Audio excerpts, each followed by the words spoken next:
All right, Ben, first things first. The reason my hair is in a bun right now, I spent the morning sweating it out with a lot of folks from Matanzas High School at one of the coolest graduation ceremonies you will ever see. Daytona International Speedway hosting 3 high schools today for their graduation. Socially distant, of course. Everyone was in their car.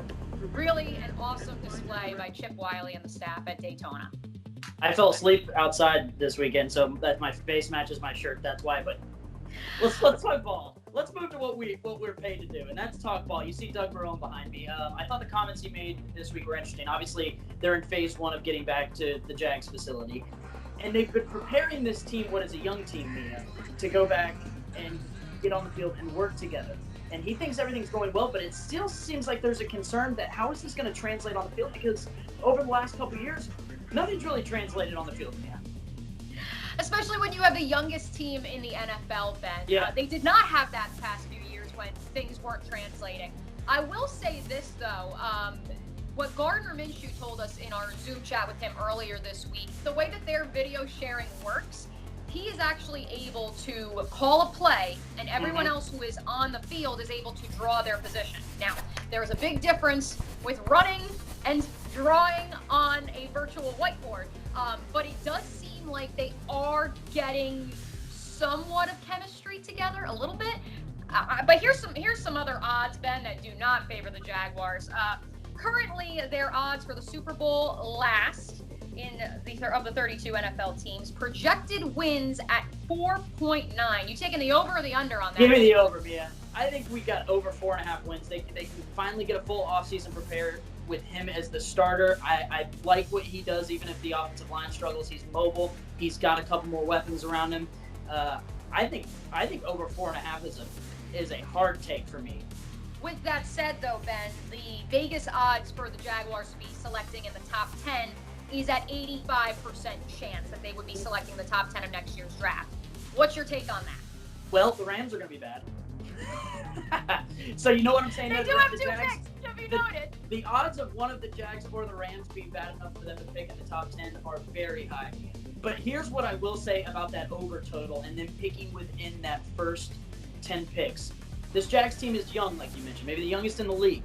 Their schedule favors the front 8, the first half of the season. So if they're not clicking, if that young talent isn't clicking early, we could be in for a long year because it does get to that gauntlet in the second half of the year. Ben, I will agree with you. I think that the win total will be over. What I have found the most curious of this entire offseason has been Gardner Minshew.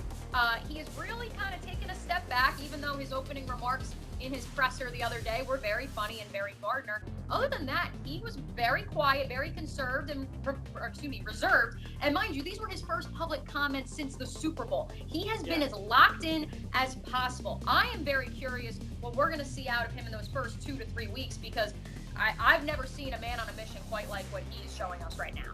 The best, well, there were 2 quotes. There were 2 quotes that I really liked from Gardner. The first being about his road trip.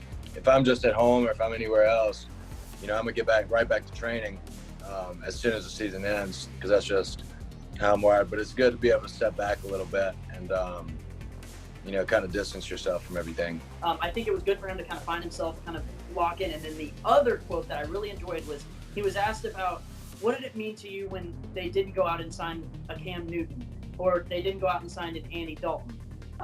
Or they didn't draft a quarterback in the first couple rounds. I had conversations with Dave Caldwell.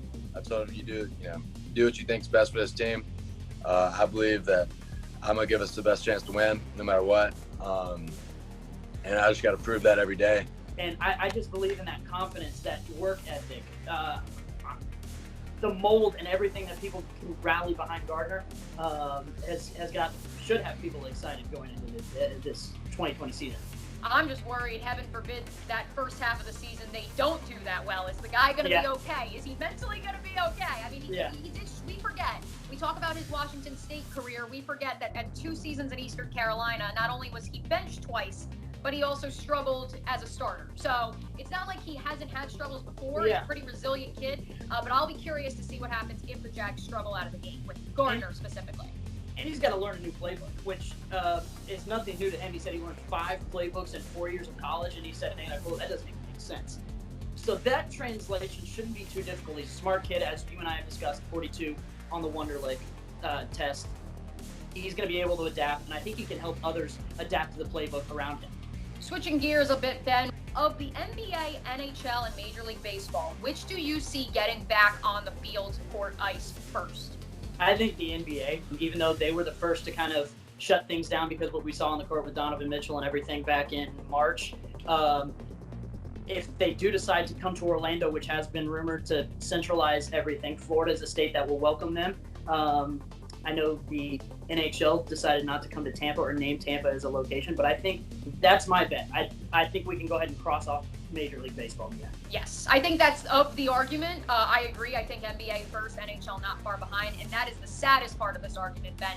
Baseball, a sport that we are seeing be able to be played socially distant over in Asia, where they obviously also suffered through a pandemic. They are not having their season right now, and to be quite honest, it has nothing to do with the pandemic. Yeah, I've said this before on the air. They were already headed towards a strike, if not this year, next year. Which, if you want to use, okay, well, we're going to have it anyways, we might as well have it during this season, that's fine. But just imagine if the NBA, NHL, and NFL are all in season come September, Ben, and Major League Baseball's owners and players association are still squawking at each other. No one's going to care. How do you get the fans back? And it's going to carry into 2021. That's the scary part about all this. But, hey, I think we know sports are sometimes coming in the next month and a half. It'll be very interesting to see what baseball does because I think the others are on board and ready to roll. We'll be looking forward to that as well as the return of the PGA Tour in just a few weeks.